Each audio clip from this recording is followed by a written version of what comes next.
Nas últimas semanas, o tema federações partidárias tem ganhado muito espaço, tanto no debate político como no debate jurídico desse país. Mas o que na verdade são essas federações? Como elas funcionam? Como elas funcionarão, na verdade? E como estão regulamentadas? São essas as perguntas que vou te ajudar a compreender nesse vídeo.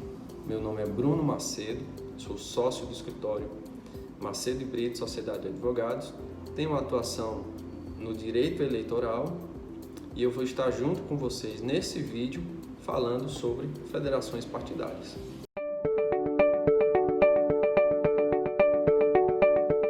A federação partidária prevê, em linhas gerais, que duas ou mais legendas se unam durante o período eleitoral e mantenham a parceria por no mínimo 4 anos. Com isso, as siglas parceiras passam a ser tratadas como uma só.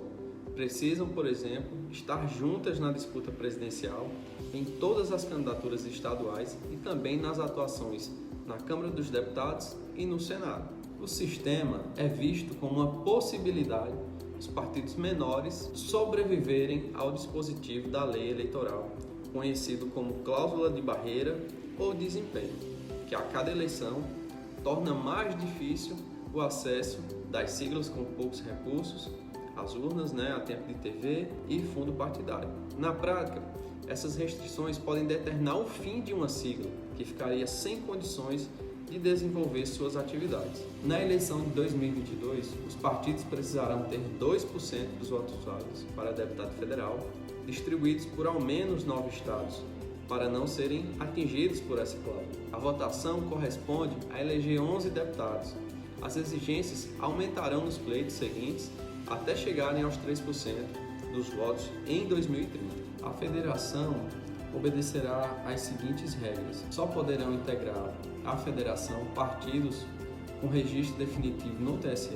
Os partidos reunidos em federação deverão permanecer a ela filiados por no mínimo 4 anos. A federação só poderá ser constituída até a data final do período de realização das convenções partidárias e a federação terá abrangência nacional. Então, de acordo com o texto aprovado, o partido que abandonar a federação antes do prazo mínimo estará sujeito às penalidades como integrar nova federação, celebrar coligações e utilizar os recursos do financiamento público eleitoral. Regras como essas têm uma implicação importante para as eleições do ano que vem, pois as federações impactarão a formação de alianças não somente em nível nacional, mas também regional. Não existirá federação pela metade ou somente disposta a disputar uma eleição presidencial. Diferentemente das coligações, as federações não mudam a cada fronteira de estado que se cruza. Os partidos federados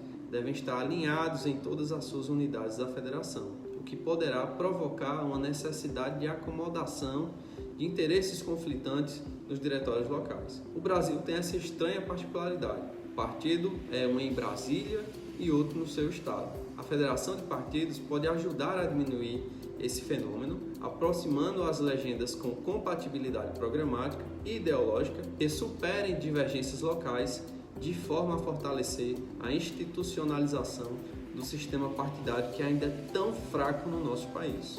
Apesar de agirem como uma só agremiação, os partidos políticos federados poderão preservar sua identidade e autonomia. Do contrário, estaríamos falando de uma espécie de fusão partidária já prevista no artigo 17 da nossa Constituição. A federação partidária se diferencia exatamente por permitir a coordenação política entre partidos diferentes, obrigando a unidade em ação institucional, mas sem fazer com que as siglas percam suas características próprias. Quem critica as federações tem um ponto.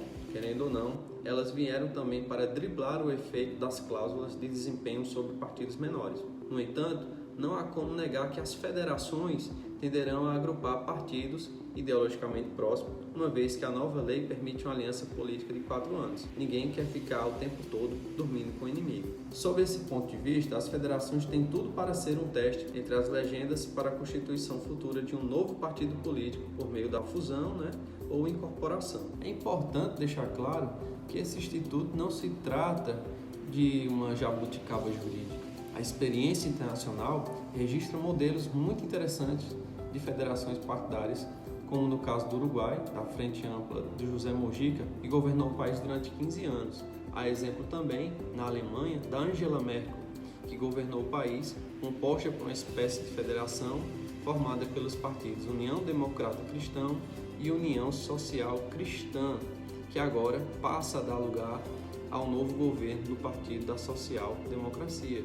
Em Portugal, nós temos também uma frente com termos parecidos, e no Brasil, a formação de frentes de federação para 2022 já está em curso. Então, segundo informações da imprensa, PV, Cidadania e Rede dialogam a formação de uma federação. No campo da direita, possivelmente veremos movimentações também. Falta menos de um ano para as eleições de 2020 e já sabemos que elas contarão com um elemento inédito na democracia brasileira.